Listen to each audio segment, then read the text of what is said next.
Baby. Gotta do the shaking. Okay, whatever. Okay, I'm getting serious now. Thing is, I don't plan these at all. I had a therapist once who was like, "Don't plan anything when you come in." He was very classically trained about it, and I think I went to him like twice before I realized that he kind of was jaded. No name dropping here, but it was interesting. Or yeah, yeah. Well, if you watched yesterday's vlog, which you didn't probably, unless you did at this point, I didn't say much because I was kind of depressed. I wasn't feeling like talking, but I also didn't feel like not expressing myself. So I was like, just be silent most of the time.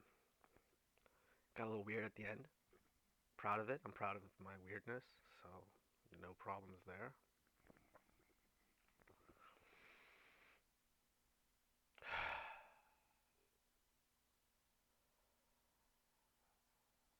The depression that I have, I think it's not bad.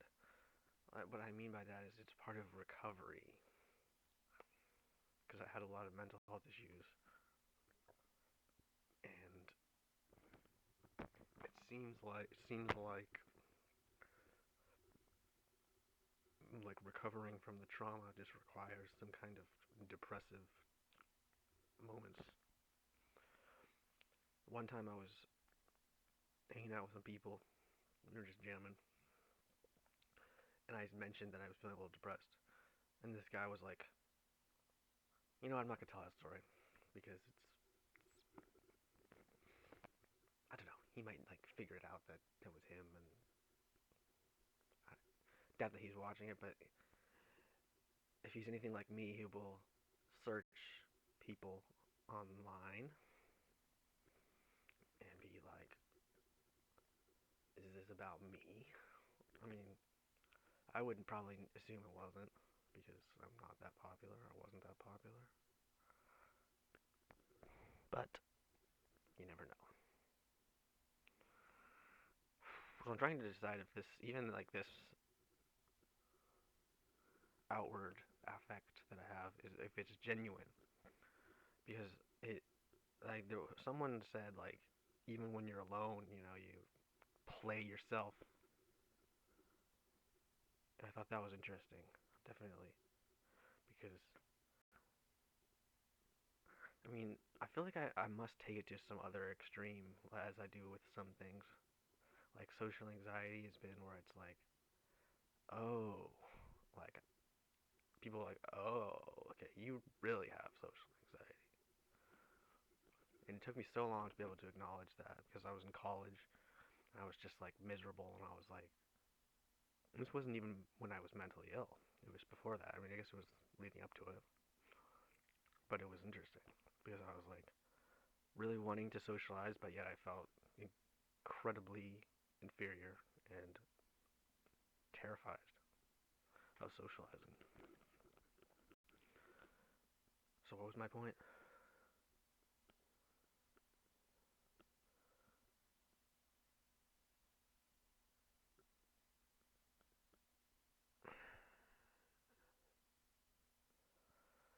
I forgot.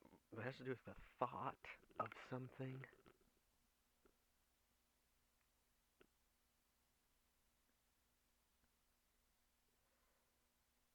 See, I'm just focusing on being still. That makes me not think, even so I wasn't thinking about what I was going to say. I just was thinking about what that's going to look like, me being still. So let's just retrace the steps, okay?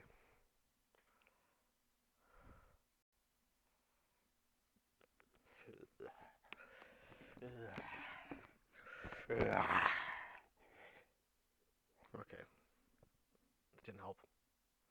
But I wasn't actually retracing myself. So when I was in college, it was about my thoughts that I was having about social anxiety.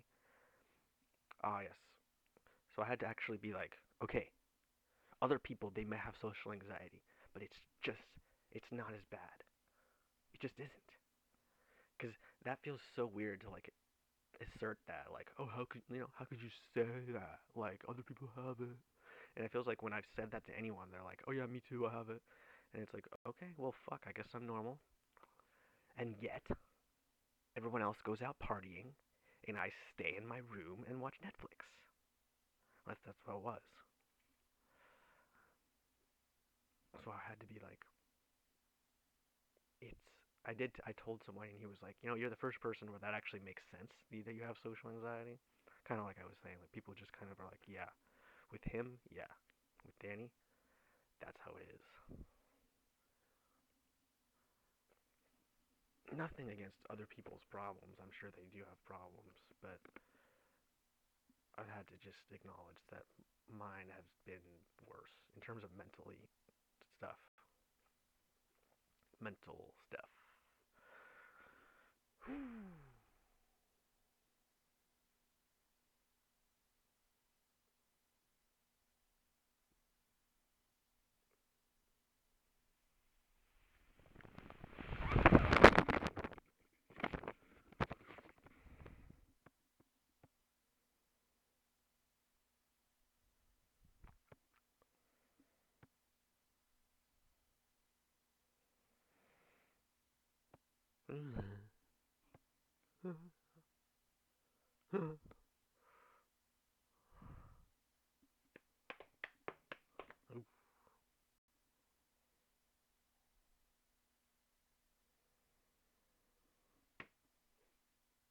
Peace. See you later.